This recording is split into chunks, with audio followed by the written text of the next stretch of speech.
The divorce papers hit the mahogany dining table with a sound that echoed through our Upper West Side brownstone like a gunshot.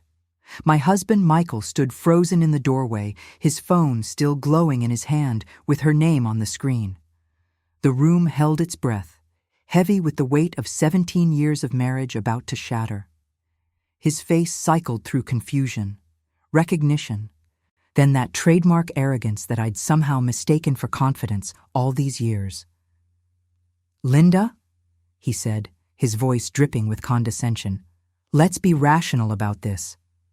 The word rational coming from a man who'd been irrational enough to think I wouldn't find out. I watched his eyes dart to the stack of papers, the photographs spilling from the manila envelope, the bank statements highlighted in yellow.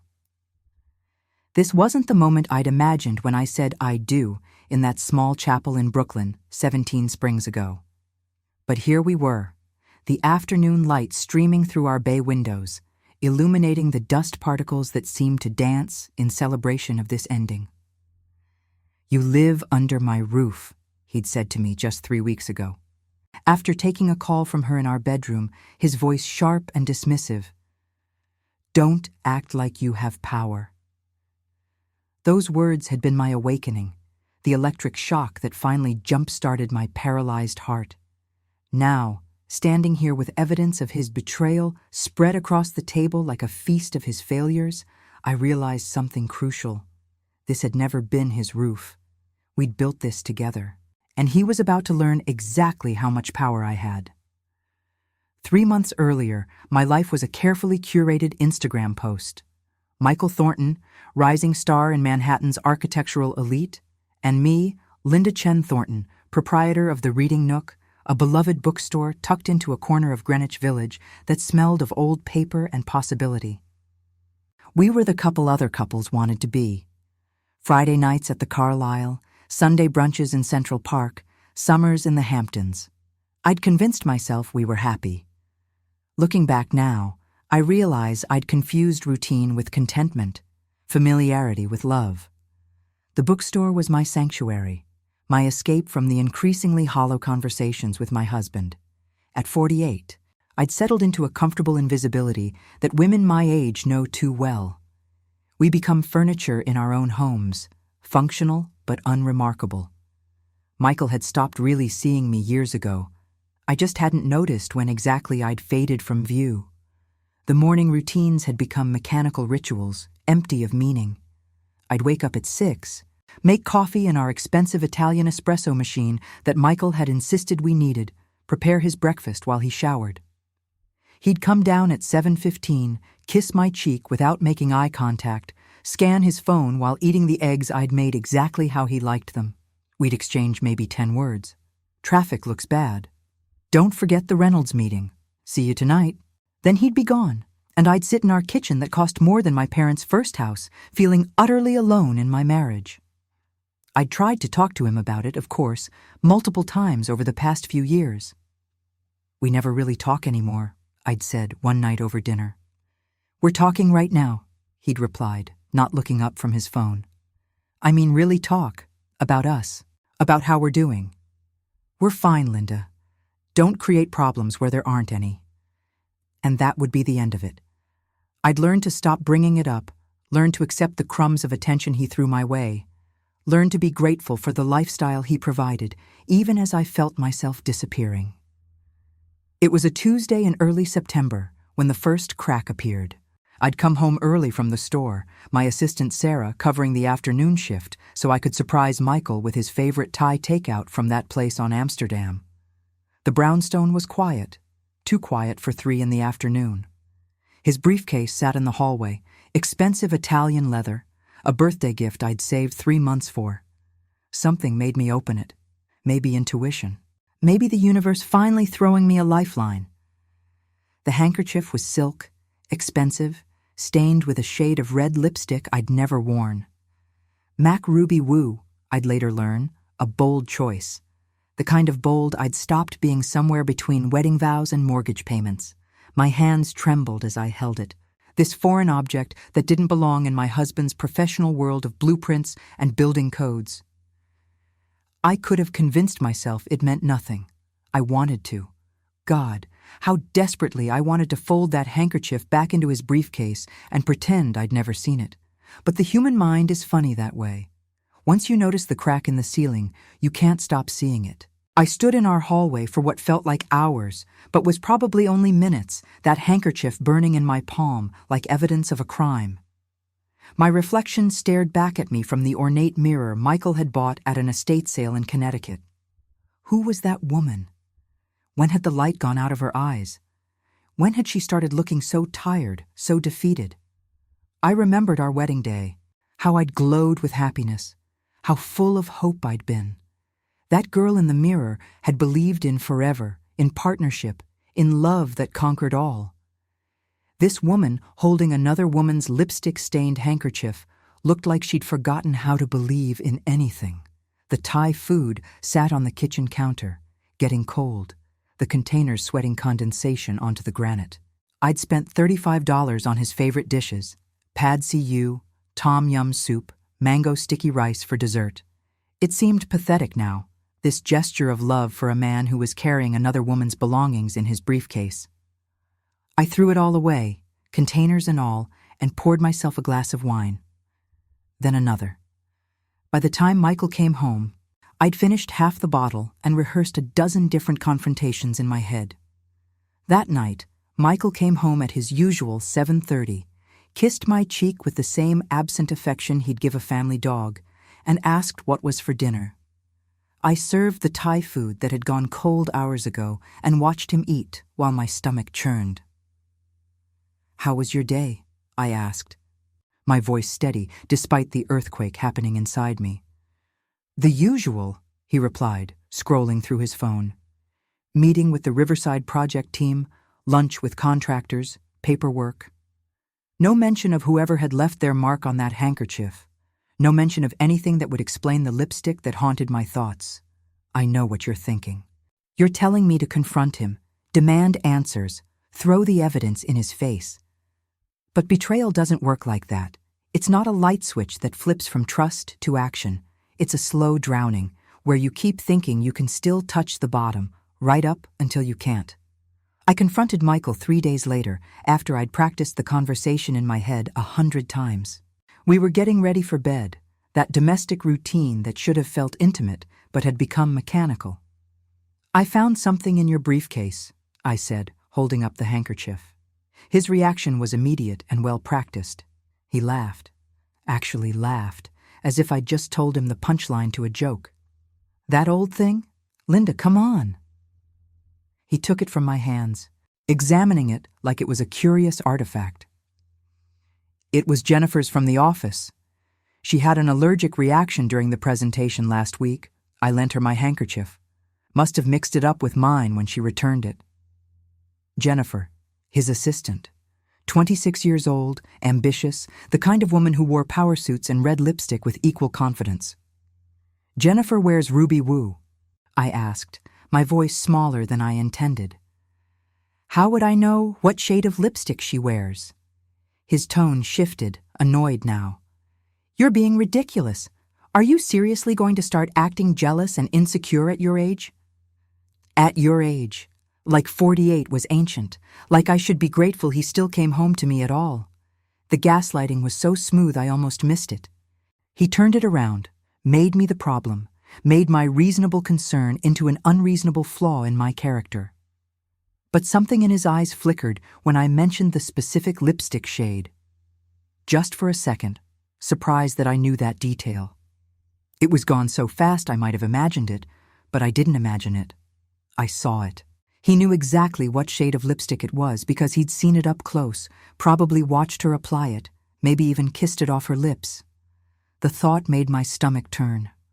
"I'm sorry," I heard myself say, and I hated how small my voice sounded. "You're right. I'm being silly." He softened then, pulling me into a hug that felt more like a reward for backing down than actual comfort. "It's okay, honey. I know work has been stressful for you. The bookstore numbers aren't great, are they? Money stress can make us paranoid." Another jab, subtle but effective, reminding me that I was the financial liability in this marriage, that my little bookstore was barely breaking even while his career flourished, reminding me of my place. That night, I lay awake while he slept peacefully beside me, his breathing steady and unbothered. I stared at the ceiling, wondering if I was losing my mind. Maybe I was being ridiculous. Maybe successful men in New York lent handkerchiefs to crying colleagues, and it meant nothing. Maybe I was just a middle-aged woman grasping at drama to feel relevant. Have you ever doubted your own sanity? It's a special kind of torture. Your gut screams one thing while someone you trust tells you another. And slowly, incrementally, you start to believe you're the crazy one. It's not that he convinced me he was innocent. He convinced me I was wrong to question him at all. But the universe wasn't done with me yet. 4 days after the handkerchief incident, I was cleaning out Michael's car, a Tesla Model S he babied more than he'd ever babied me. Tucked under the passenger seat, I found a receipt. 11 by Madison Park, dinner for 2, $347. The date stamped on it was from 2 weeks ago, a Thursday night when Michael had texted me saying he was working late on the Riverside project. I sat in the garage holding that receipt, my hands shaking so badly I nearly dropped it. This wasn't something that could be explained away by a helpful gesture to a co-working colleague. This was intimate. This was intentional. This was real. I took a photo of the receipt with my phone, my mind racing. Part of me wanted to storm inside and throw it in his face. Part of me wanted to burn it and pretend I never saw it. But a new part of me, a part I didn't know existed, wanted to know more. I wanted to understand the full scope of what I was dealing with before I made a move. I sat in that car for 30 minutes, just breathing, just processing. The garage smelled like motor oil and the lavender air freshener that hung from the rearview mirror. Michael's golf clubs sat in the trunk, unused for months, despite his claims of playing every other weekend. Another lie, I realized. The golf games were probably afternoons with her, whoever she was. How many lies had I swallowed without question? How many times had he looked me in the eye and fed me fiction while I nodded and smiled and believed? The worst part wasn't even the lying. It was how easy it had been for him. How little effort it took to deceive me, because I'd been so desperate to believe in the fairy tale of our marriage that I'd ignored every inconsistency, every red flag, every moment that should have made me question. I'd been complicit in my own betrayal, and that realization burned worse than anything else. That night at dinner, I tested him. "How's the Riverside project going?" I asked casually, passing him the salad bowl. "Exhausting," he said, not looking up from his plate.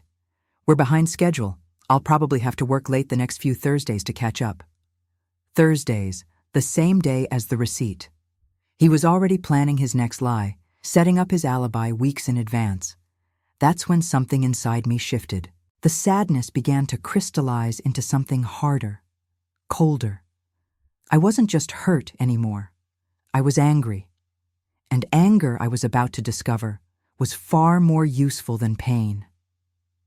The next morning, I called Sarah at the bookstore and told her I needed the day off. Sarah had been my best friend since college, one of those rare friendships that survived marriages and mortgages and the general chaos of adult life. "What's wrong?" she asked immediately, hearing something in my voice. I told her everything, the handkerchief, the receipt, the lies. Speaking it out loud made it real in a way it hadn't been when it was just thoughts circling in my head. "That bastard," Sarah breathed. "Linda, I'm so sorry." "Don't be sorry," I said, surprised by the steel in my own voice. "Help me figure out what to do." We met at a coffee shop in the East Village, far from anywhere Michael might accidentally show up. Sarah brought her laptop and a determination that matched my own.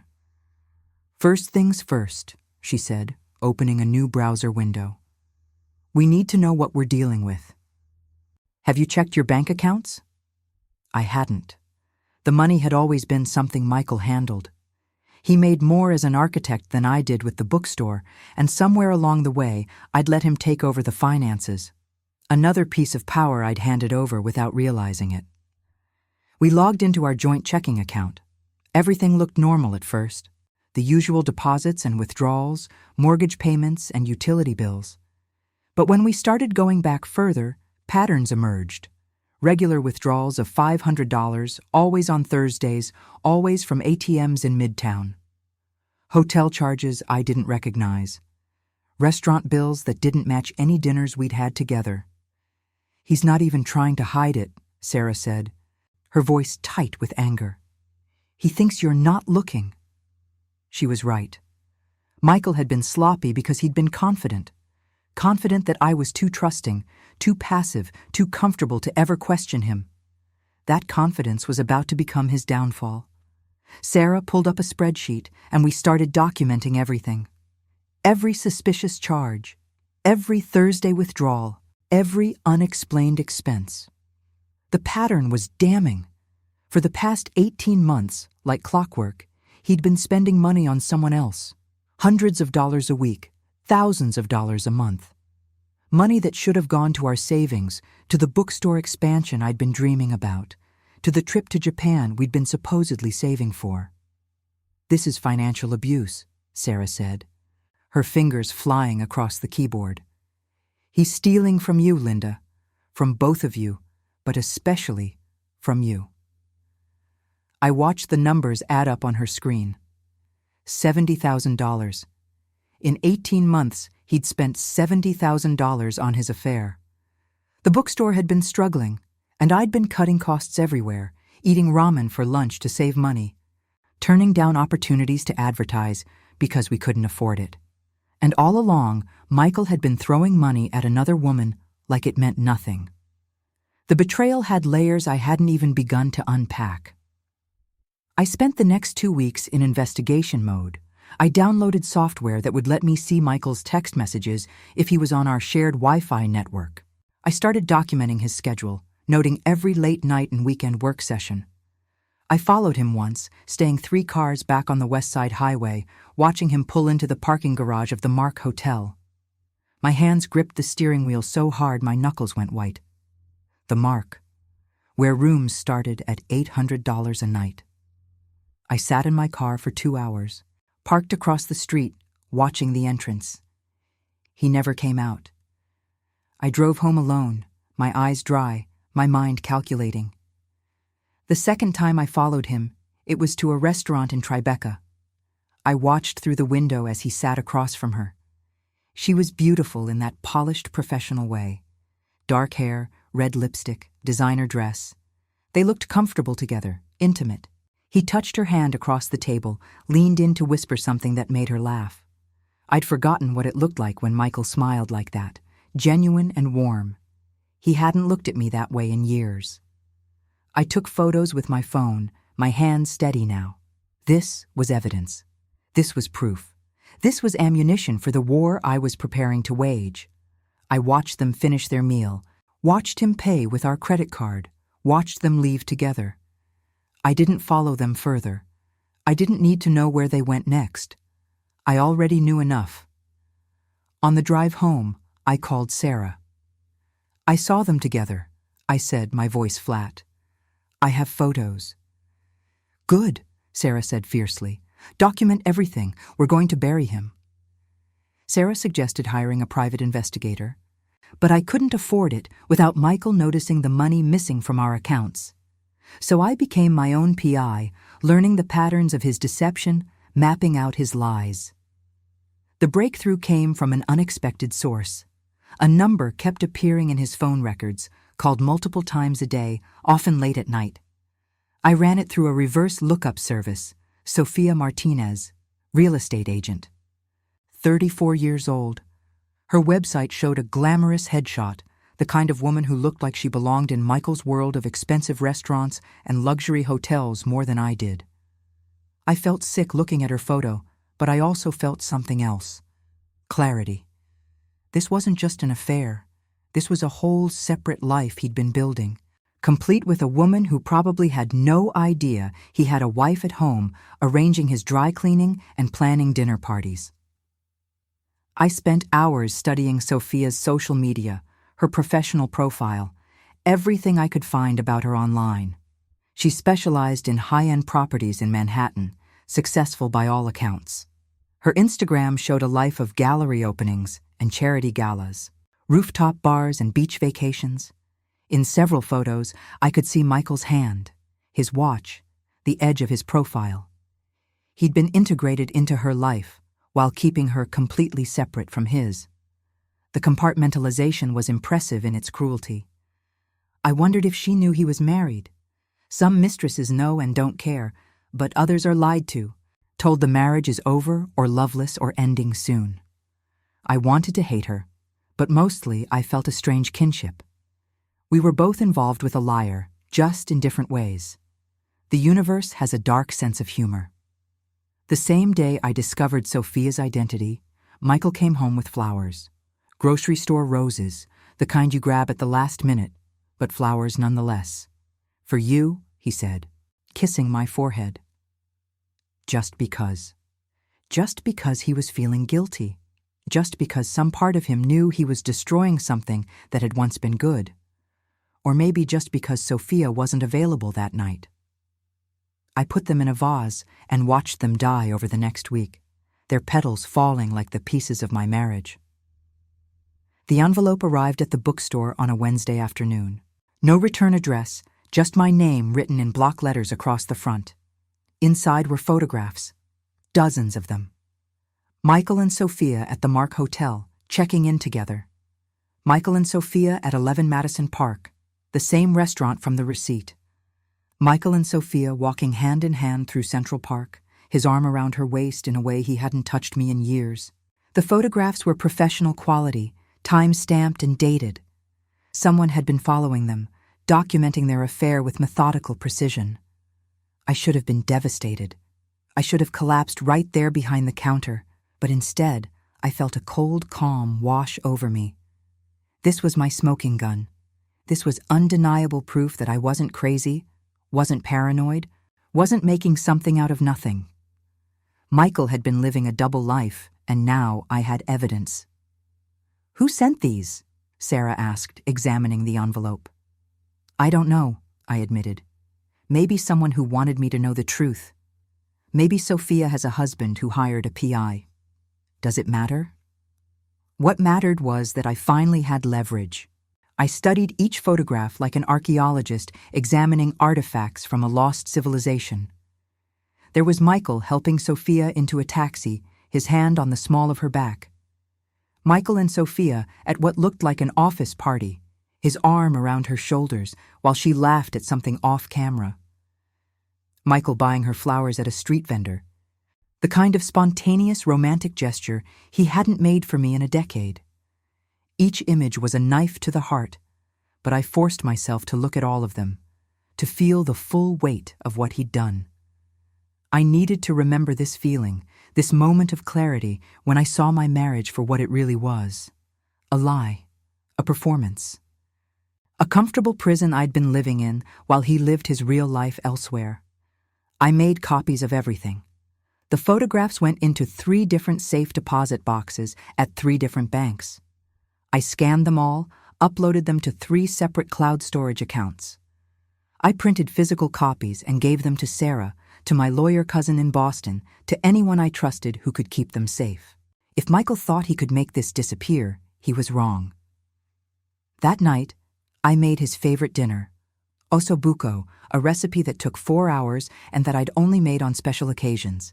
He was surprised, pleased even. "What's the occasion?" he asked, pouring himself a glass of the expensive wine I'd opened. "No occasion," I said, smiling. "Just wanted to do something nice."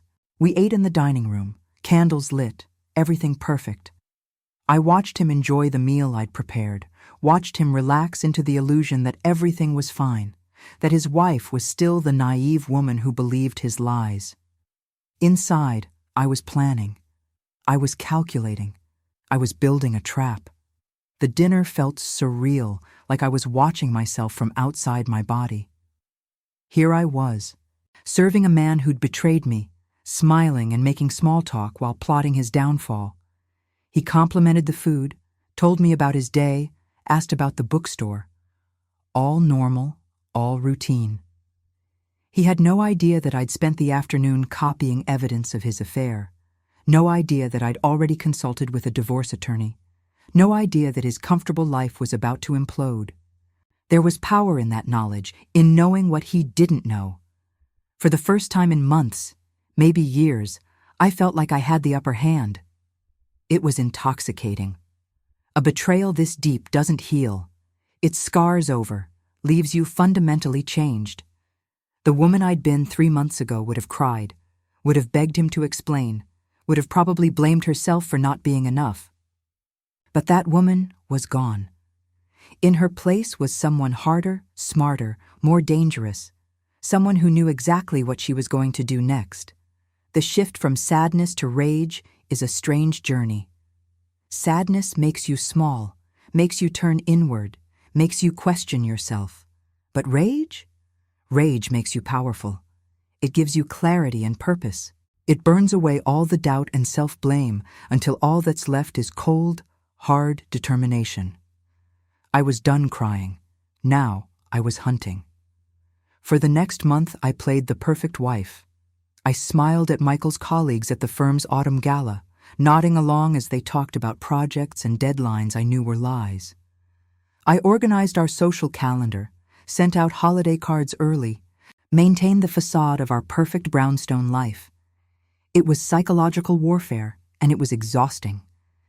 Every morning I woke up next to a man I'd once loved, now a stranger who'd betrayed me in ways I was still discovering.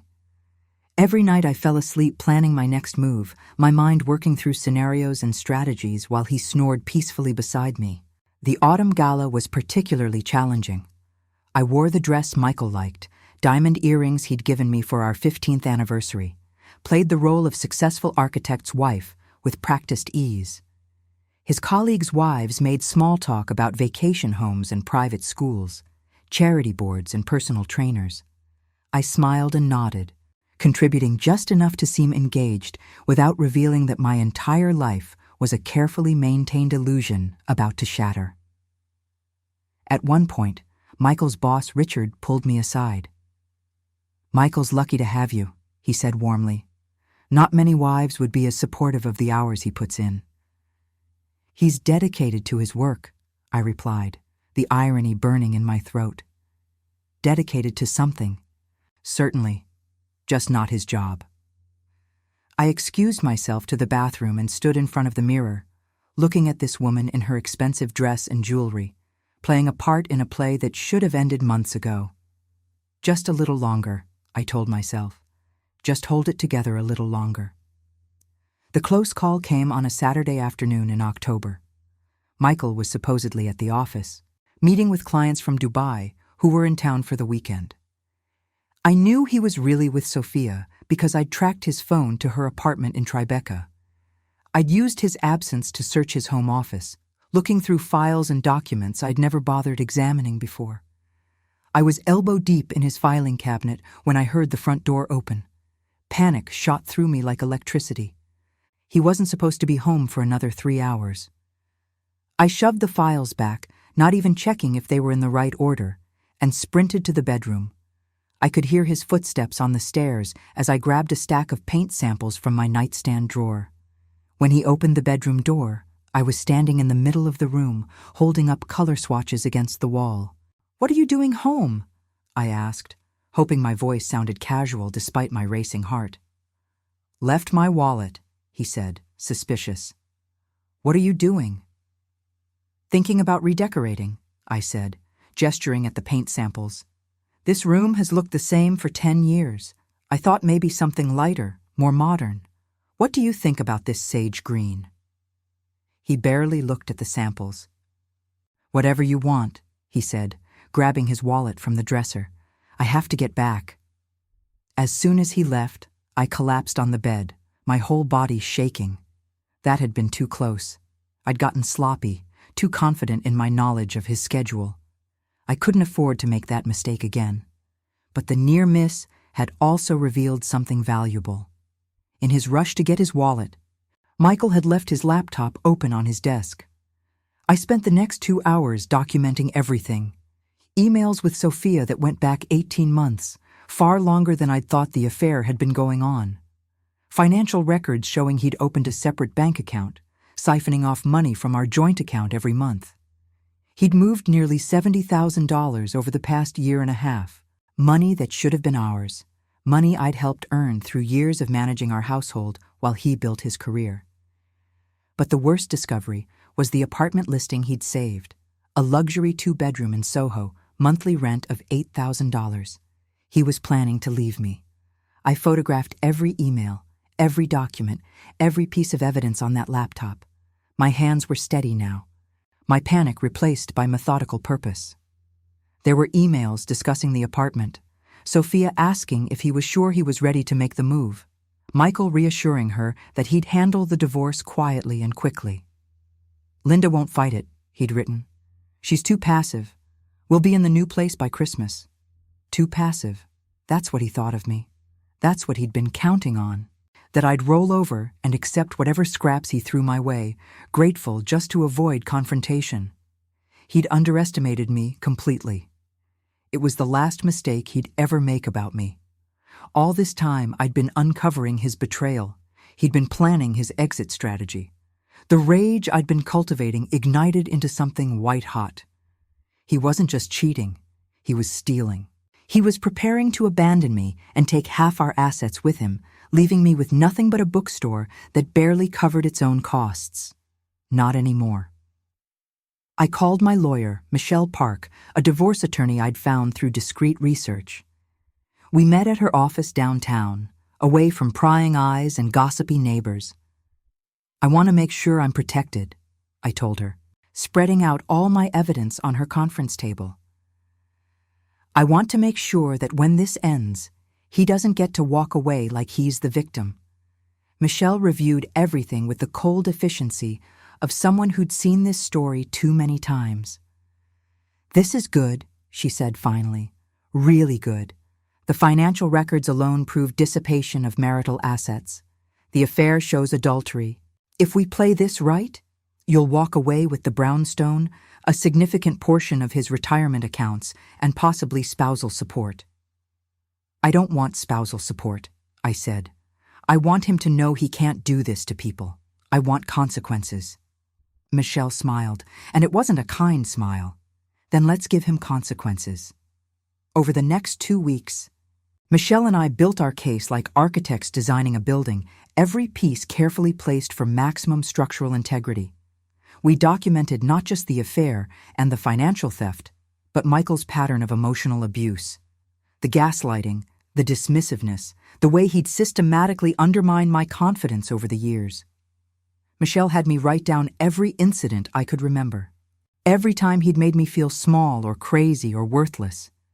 It was painful, excavating those memories, but it was also clarifying.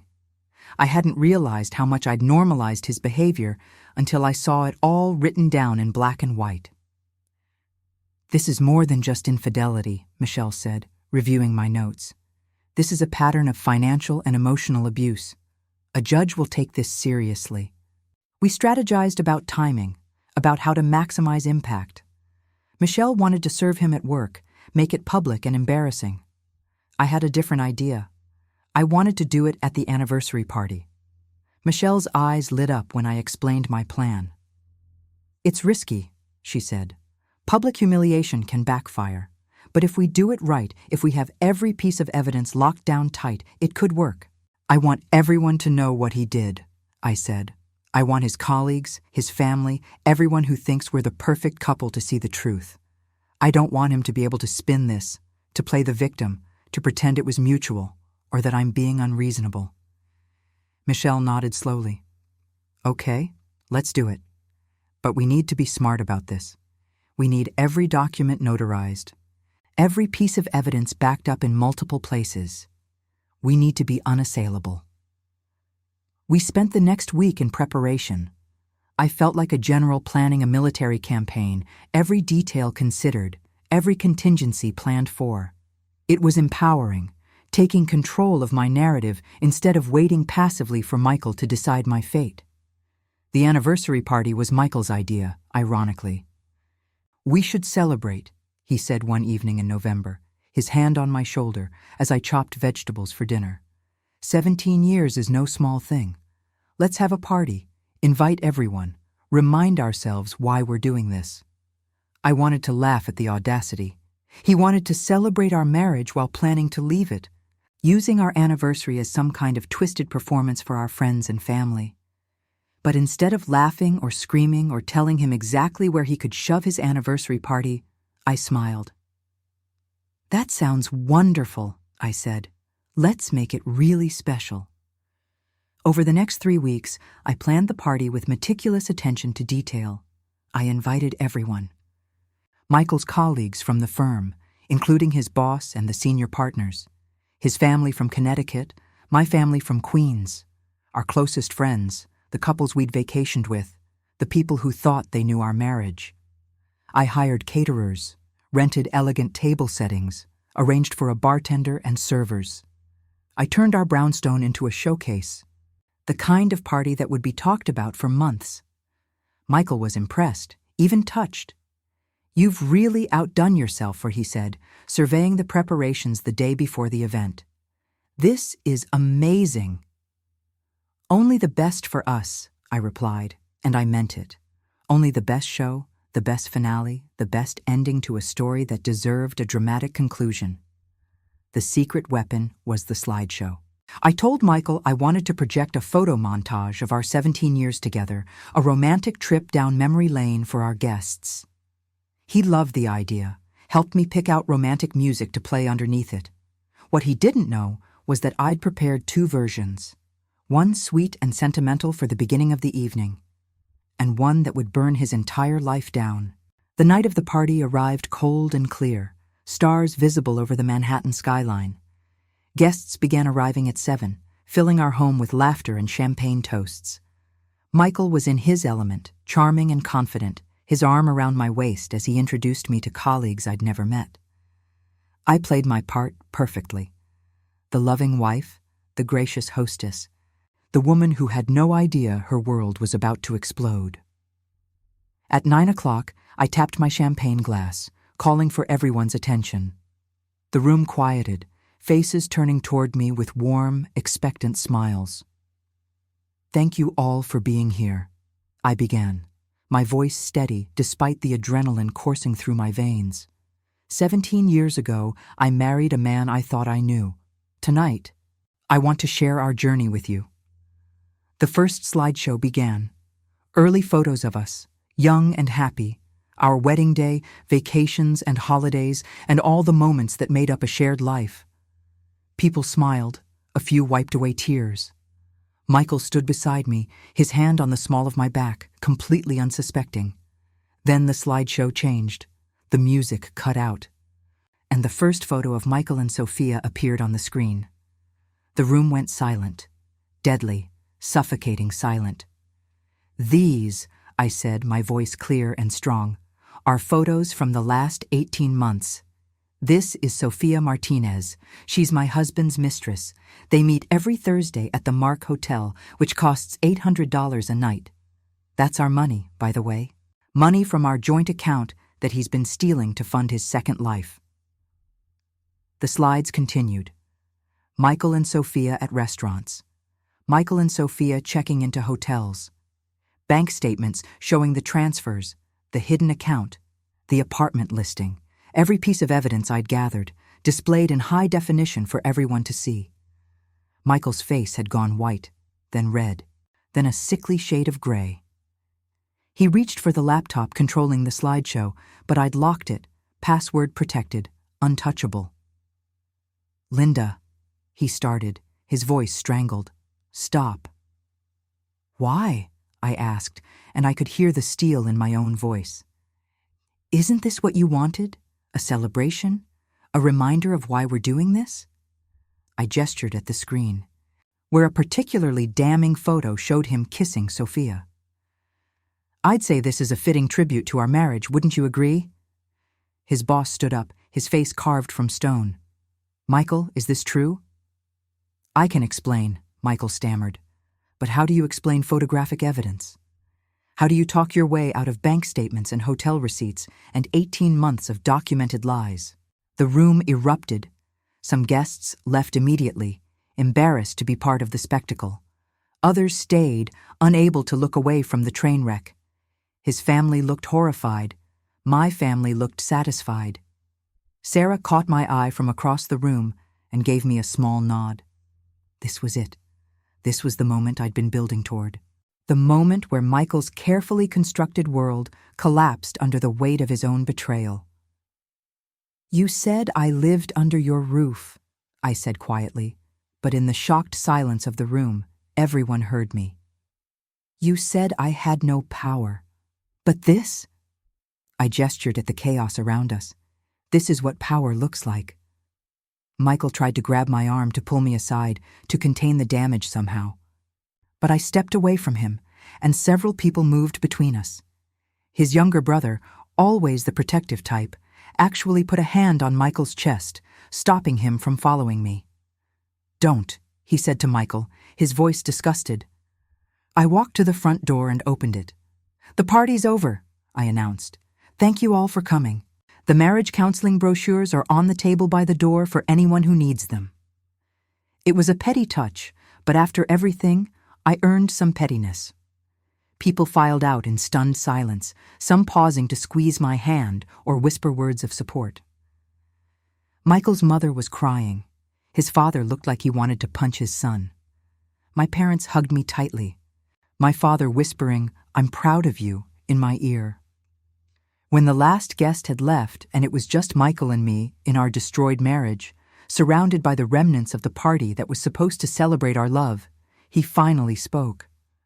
"How could you do this to me?" he asked, and he actually sounded hurt, like I was the one who'd committed the betrayal. "How could I?" I repeated, my voice dangerously calm. "You stole $70,000 from us to spend on your mistress. You've been planning to leave me for months.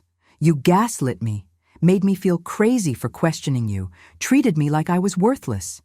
And you have the audacity to ask how I could do this to you?" "We could have handled this privately," he said. "You didn't have to humiliate me in front of everyone who matters." "Everyone who matters," I echoed. "Not me, though. I don't matter. I haven't mattered to you in years." "That's not true," he said, but it sounded hollow even to him. "Get out," I said. "The locks will be changed tomorrow. Your clothes are already packed. Sarah and her husband are bringing them to the curb right now." On cue, I heard Sarah's voice from upstairs, the sound of suitcases being dragged. I'd planned everything. "Linda, please," Michael said, and now he was crying. "We can fix this. I'll end it with Sophia. I'll do anything." "No," I said simply. "We can't. You'll be served with divorce papers on Monday. My lawyer will be in touch." I walked to the door and held it open.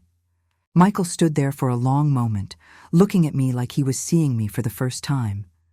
Maybe he was. Maybe he'd never really seen me before at all. Finally, he left, and I closed the door behind him. Sarah came downstairs, her husband behind her carrying the last of Michael's suitcases. "You okay?" she asked. I thought about it. I'd just imploded my marriage in front of 80 people. My husband's career was probably over. I'd become the subject of Manhattan gossip for months to come. And yet, standing in my brownstone, finally alone, finally free of the weight of his betrayal, I felt lighter than I had in years. "Yeah," I said, and I meant it. "I'm okay." The aftermath was swift and brutal. Michael's boss pulled him aside that very night, and by Monday morning, Michael was on administrative leave from the firm. News travels fast in Manhattan's architectural circles, and being exposed as an adulterer who embezzled marital funds didn't exactly inspire client confidence.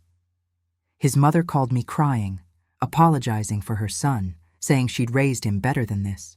His father called demanding I take down the photos from the cloud account I'd shared with key guests, as if I owed him anything. I declined politely and blocked his number. The phone didn't stop ringing for days. Friends and acquaintances calling with thinly veiled curiosity, disguised as concern. "I had no idea you were going through this," they'd say, fishing for details.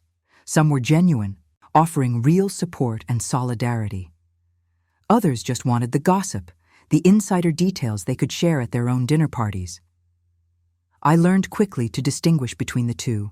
The genuine ones listened more than they talked, offered practical help, didn't press for salacious details.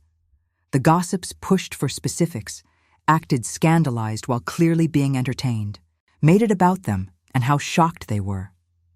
I cut the second group out without hesitation. My circle of trust became very small, very quickly. Sophia disappeared. Her real estate website went dark, her social media accounts deleted. I almost felt sorry for her. Almost.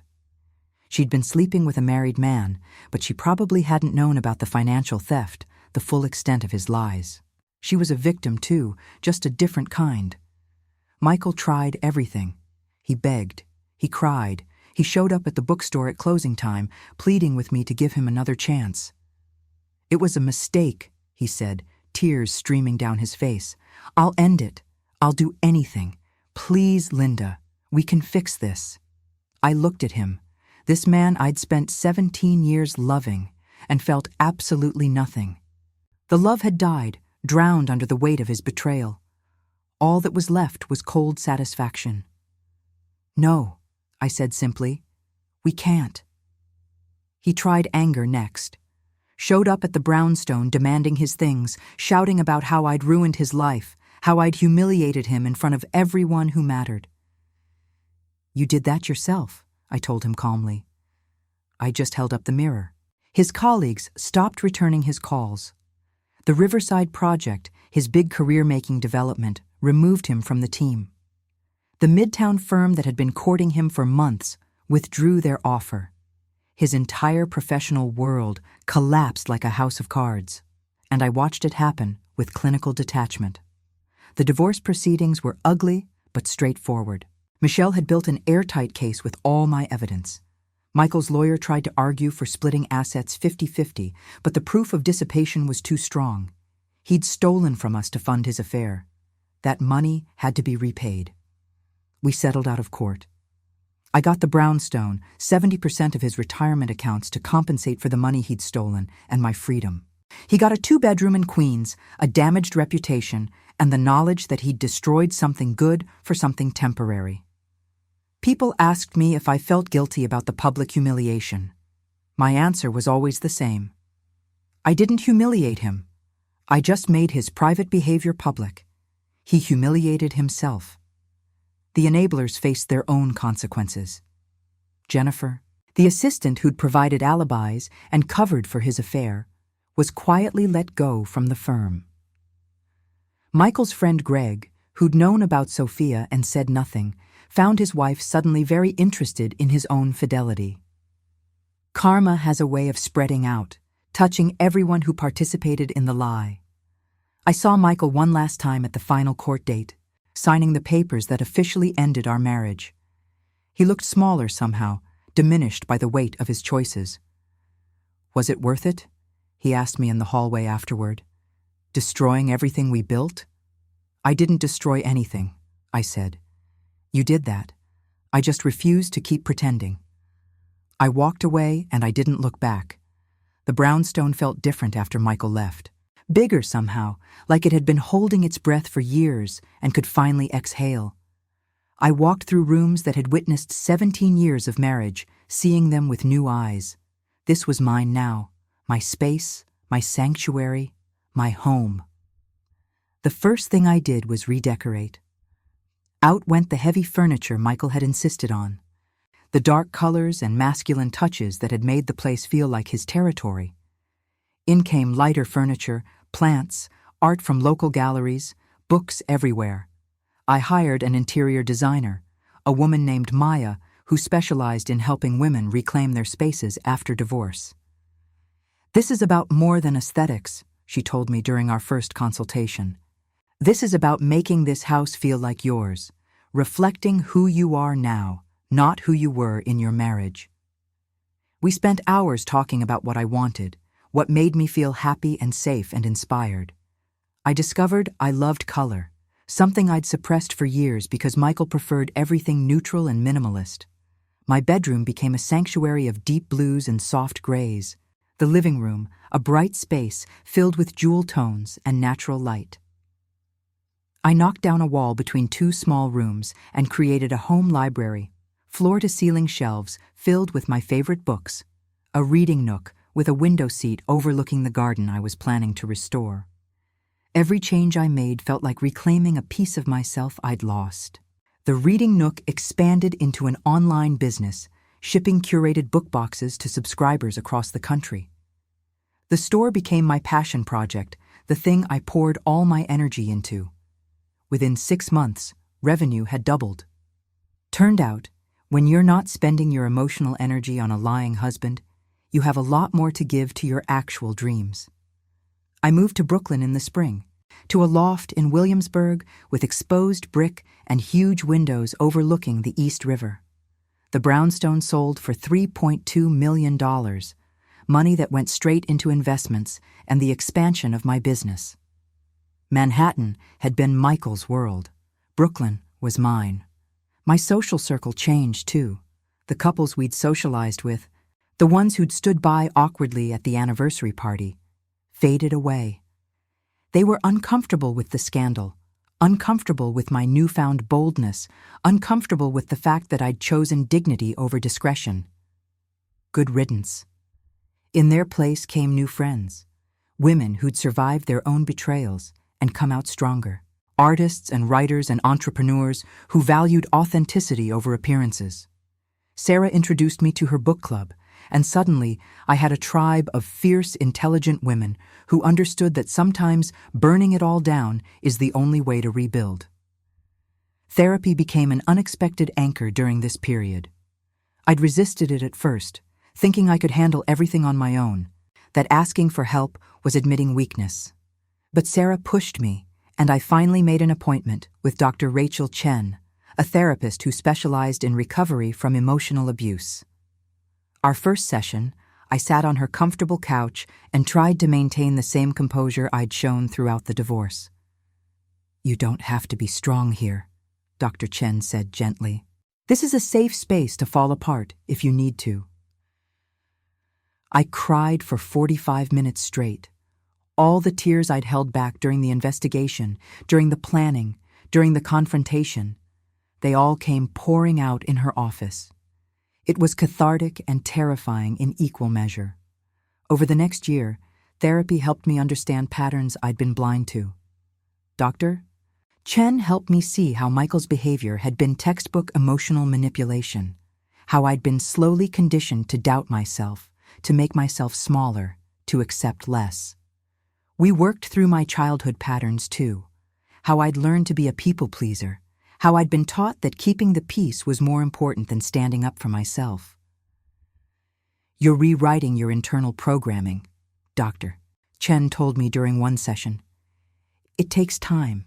Be patient with yourself." The work was hard, sometimes excruciating, but it was necessary.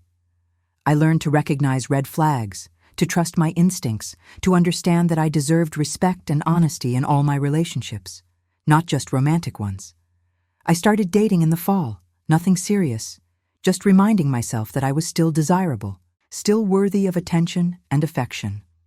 There was Marcus, a jazz musician who made me laugh and taught me to appreciate spontaneity again. Our dates were unplanned adventures through Brooklyn, discovering hidden jazz clubs and late-night diners. He was the opposite of Michael in every way, relaxed where Michael had been rigid, present where Michael had been distracted. We dated for 3 months before mutually deciding we were better as friends, and I was grateful for the experience. It taught me that endings could be kind, that not every relationship had to end in betrayal. There was David, a literature professor who debated books with me over wine at my favorite restaurant in Park Slope. He challenged my thinking, made me defend my literary opinions, engaged with me in a way Michael never had. David introduced me to authors I'd never read, perspectives I'd never considered.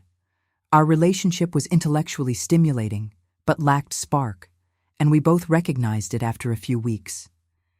We still email occasionally, recommendations and thoughts on books we think the other would enjoy. There was Elena, a surprise development that taught me I'd been too narrow in my thinking about what relationships could look like. I met her at an art gallery opening in Williamsburg, and we talked for 3 hours about everything and nothing. She was an artist, vibrant and authentic, and our brief romance opened my mind to possibilities I'd never considered. Elena helped me understand that attraction and connection aren't bound by the rules I'd always assumed governed them. None of these relationships became permanent, and that was fine. Better than fine, actually.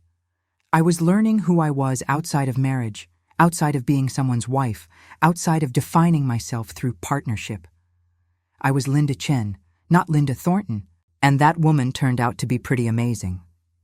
Each person I dated taught me something different about myself, about what I wanted and didn't want, about the kind of partnership I might seek in the future.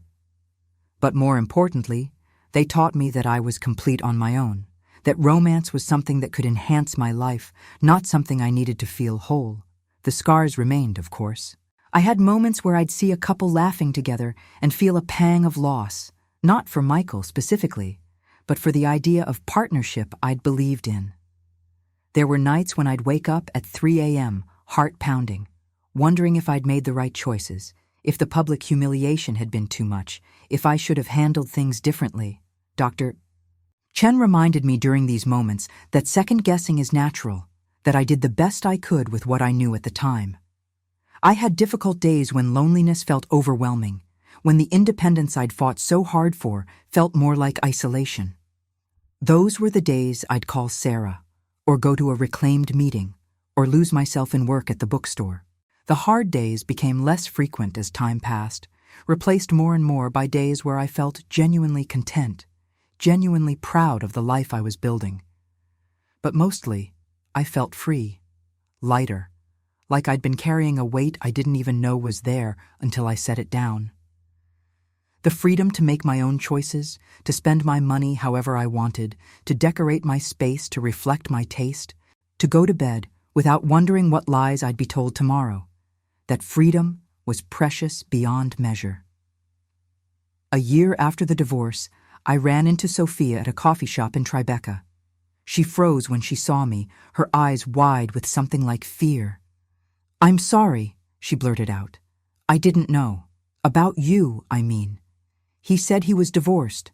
I never would have." "It's okay," I said, and I meant it. Sophia had been a symptom, not the disease. Michael would have found someone else if it hadn't been her. "I hope you learn to ask for proof next time a man claims he's single." She nodded, still looking stricken, and I walked past her without another word. She wasn't my enemy. She'd been his accomplice, but ultimately we'd both been played by the same man. The real victory wasn't her suffering. It was my thriving. Michael tried to rebuild his career, taking a position at a smaller firm in New Jersey, far from the Manhattan circles that had rejected him. I heard through mutual acquaintances that he was dating again, that he'd learned his lesson, that he regretted everything. I hoped it was true, not for his sake, but because the world didn't need more men who thought they could treat people as disposable. My family threw me a second anniversary party, exactly 1 year after the first one. This time, it was a celebration of freedom, of survival, of the woman I'd become. We gathered at my Brooklyn loft, 40 women who'd been where I'd been, who'd faced their own betrayals and come out stronger. Sarah raised her glass in a toast. "To Linda," she said, "who reminded us all that the best revenge is living well." "And exposing them publicly," someone added, and we all laughed. The thing about betrayal is that it changes you fundamentally. You can't go back to who you were before. That innocent, trusting version of yourself is gone, burned away by the fire of hard truth. But from those ashes, you can build something stronger, wiser, more resilient. I looked around at the women in my loft, at the life I'd built from the rubble of my marriage, and I felt proud. Not proud that my marriage had failed, that still stung in quiet moments, but proud of how I'd handled it. I hadn't been a victim. I'd been a warrior.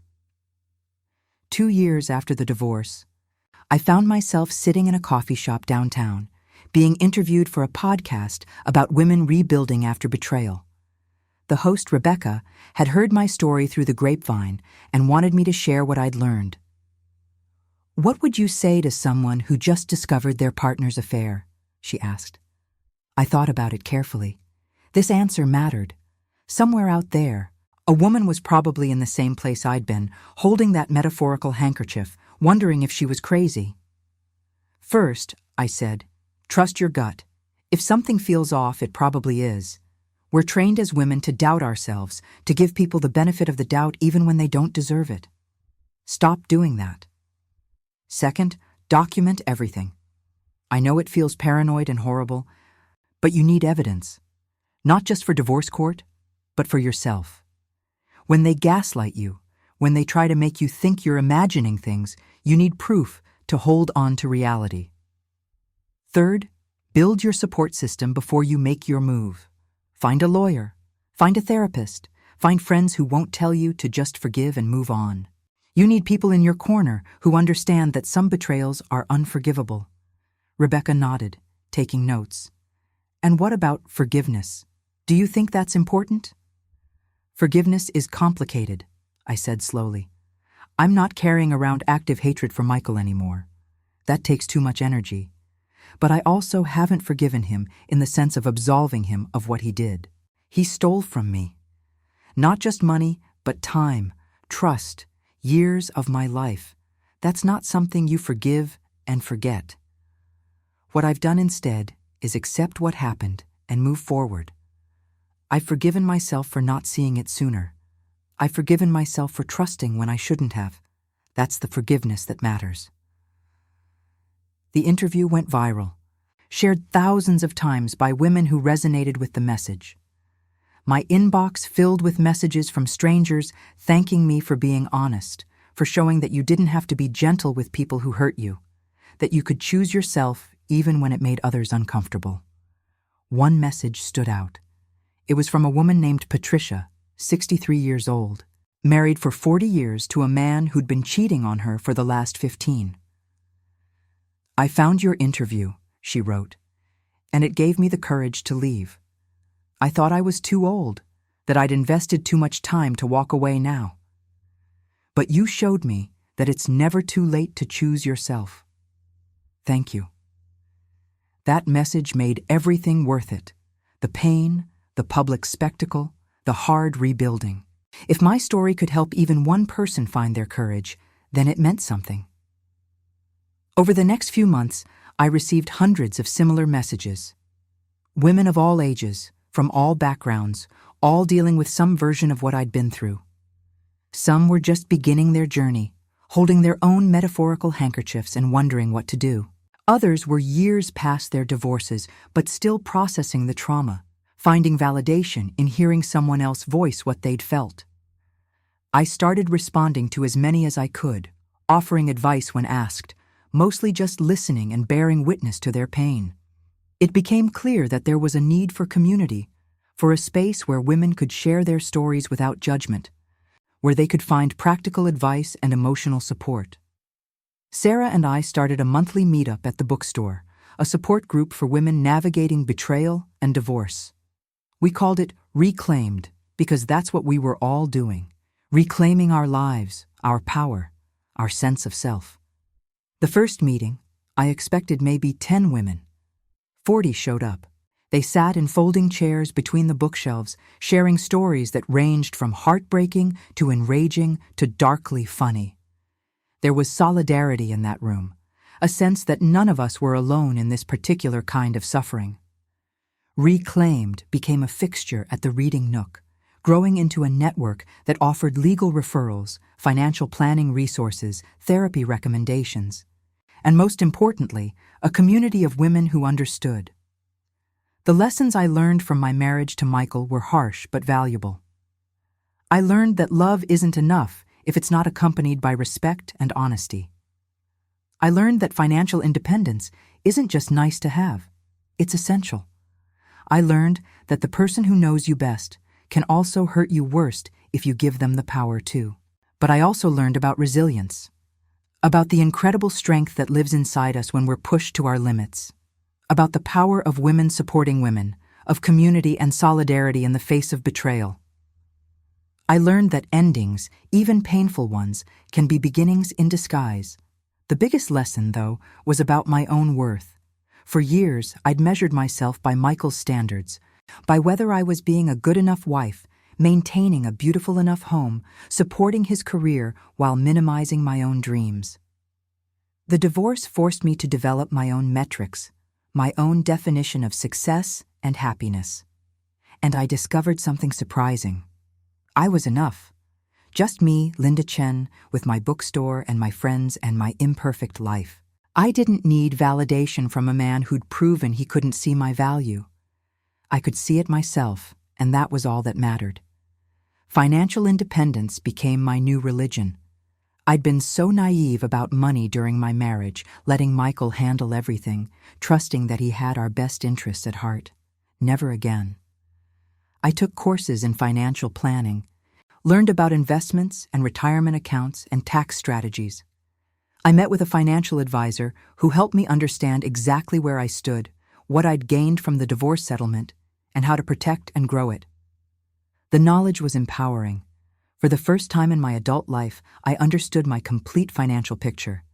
I knew what money was coming in, what was going out, what I was saving, what I was investing.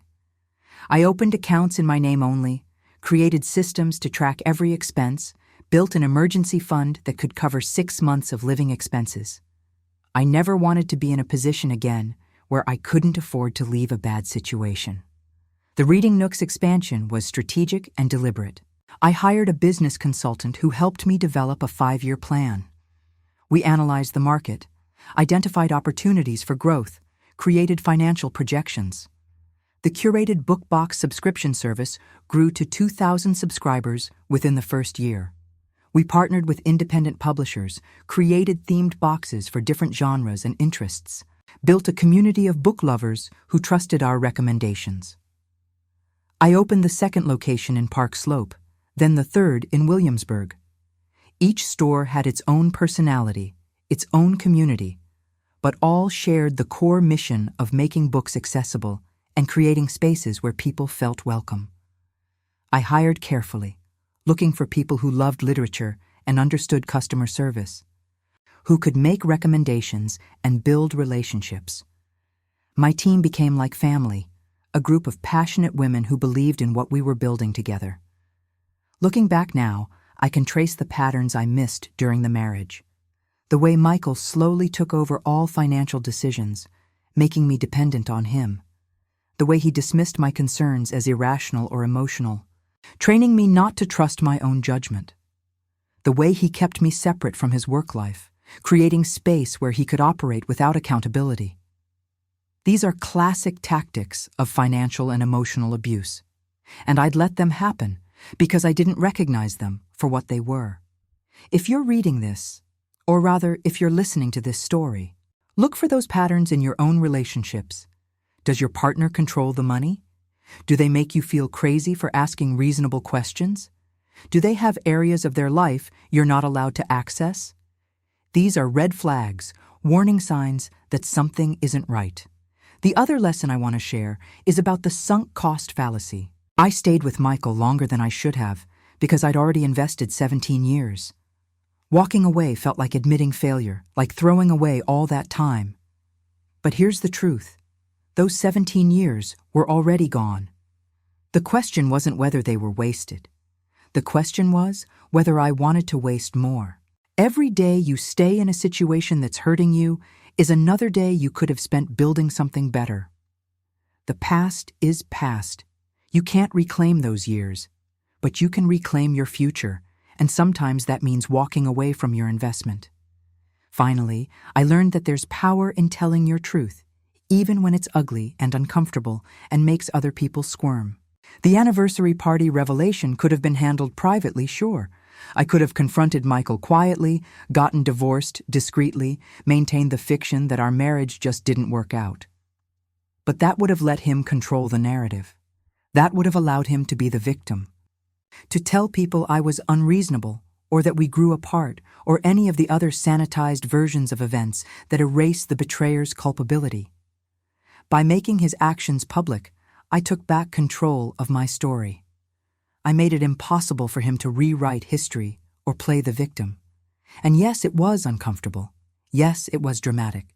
But it was also honest, and there's power in honesty. So here I am, 3 years after that anniversary party, sitting in my Brooklyn loft with morning light streaming through the windows, drinking coffee and writing this all down. The woman I was before feels like a stranger to me now, someone I remember but can't quite connect with anymore. That Linda was softer, more trusting, more willing to accept less than she deserved.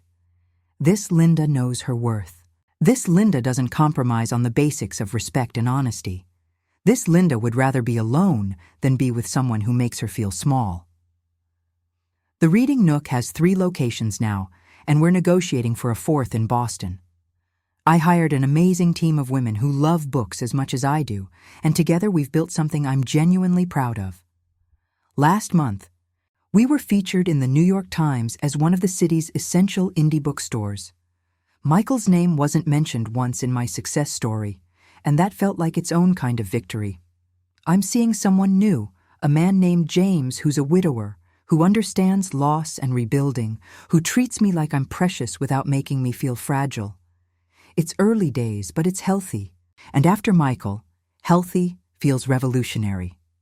We have honest conversations about our pasts, our fears, our expectations. He shows me his phone without me asking. He includes me in his life naturally, not because he has to, but because he wants to. This is what partnership should look like, and experiencing it helps heal some of the wounds Michael left behind. My relationship with my family has deepened too. My mother, who'd always been quietly disappointed that I'd given up my own career aspirations to support Michael's, is proud of me now. We have lunch every Sunday, and she tells me stories about her own mother, my grandmother, who left an abusive husband in the 1950s when women didn't do that. You come from a long line of strong women, she told me recently. I'm glad you remembered that. The brownstone where Michael and I lived sold to a young couple, and I drove by it once out of curiosity. They'd painted the door a cheerful yellow, added window boxes with flowers. It looked happy, lived in by people who were actually building something together instead of living in a beautiful lie. I felt nothing looking at it. No nostalgia, no regret. That chapter was closed. Sometimes people ask if I'm bitter, if I hate all men now, if I've become one of those angry divorced women who warns everyone away from marriage. The answer is no. I'm not bitter. I'm careful. I'm protective of my peace. But I'm not closed off to love or partnership or the possibility of finding something real. What happened with Michael wasn't about all men or all marriages. It was about one man who made choices that hurt me, and about me learning to stand up for myself when those choices became clear. The difference is that now I know what I won't tolerate. I know the warning signs. I know how to protect myself financially and emotionally, and I know that I'm strong enough to walk away if I need to, no matter how much time I've invested. That knowledge is armor.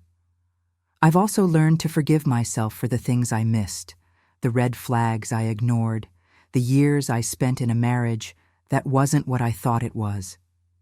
It's easy to look back and see all the signs, but when you're living it, when you're invested in believing the best about someone you love, those signs aren't as obvious. I did the best I could with the information I had at the time. That has to be enough.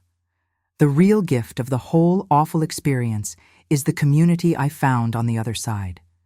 The women who reached out after my story went public, sharing their own experiences of betrayal and rebuilding. We've formed a loose network, meeting quarterly for dinner, supporting each other through divorce proceedings and custody battles, and the 1,000 small indignities of untangling lives from people who don't deserve to be in them anymore. These women are warriors. They're teachers and lawyers and nurses and entrepreneurs. They're mothers and daughters and sisters. They're every age, every background, united by the experience of loving someone who didn't deserve it and finding the courage to love themselves more. Together, we're rewriting the narrative about what it means to be a divorced woman. We're not failures. We're not damaged goods. We're not desperate to find another man to complete us. We're whole people who tried something that didn't work out and had the strength to try something else instead. As I finish writing this, the sun is setting over the East River, painting the sky in shades of orange and pink. My loft is filled with the things I love, books and plants and art that makes me happy. There's music playing, something jazzy and upbeat. In a few hours, Sarah and some friends are coming over for dinner. My life is full and rich and entirely my own. If I could go back and talk to the woman I was 3 years ago, the one holding that lipstick-stained handkerchief with shaking hands, here's what I'd tell her. It's going to hurt. It's going to hurt worse than you think it can, worse than you've ever hurt before. You're going to have nights where you can't sleep, and days where you can't stop crying, and moments where you're absolutely certain you won't survive this. But you will survive. You'll do more than survive. You're going to discover strength you didn't know you had. You're going to build a life that's authentically yours, not a compromise or a performance. You're going to find out who you are when you're not trying to be what someone else needs. And that woman? She's going to be amazing. The betrayal will change you. It will leave scars. But those scars are proof that you survived something that could have destroyed you. They're evidence of your resilience, your courage, your refusal to let someone else's choices define your worth. So trust your gut, document everything, build your support system. And when the moment comes, when you're standing at that crossroads deciding whether to stay in the comfortable lie or walk into the uncomfortable truth, choose yourself. Choose yourself every single time. Because you deserve better than a man who makes you feel small. You deserve better than a relationship built on lies. You deserve a life where you're valued and respected and loved properly, even if that means loving yourself alone for a while. Sometimes, the greatest power comes from within, from the moment you realize you don't need permission to save yourself. That moment when you stop being a supporting character in someone else's story and become the hero of your own. That's the moment everything changes. So tell me, where are you listening from? What city? What time of day? What moment in your own story? I'd love to know. And if this story resonated with you, if it helped you feel less alone, or gave you courage, or just entertained you during your commute, hit that like button. Leave a comment telling me what you would have done in my situation. Subscribe if you want to hear more stories about women who refuse to be broken by the people who should have loved them best. And check out the suggested videos on your screen. I think you'll find stories there that speak to you too. Until the next story, remember this. You are stronger than you know. You are worth more than they told you. And you have the power to rewrite your story whenever you're ready. Take care of your heart. It's the only one you've got.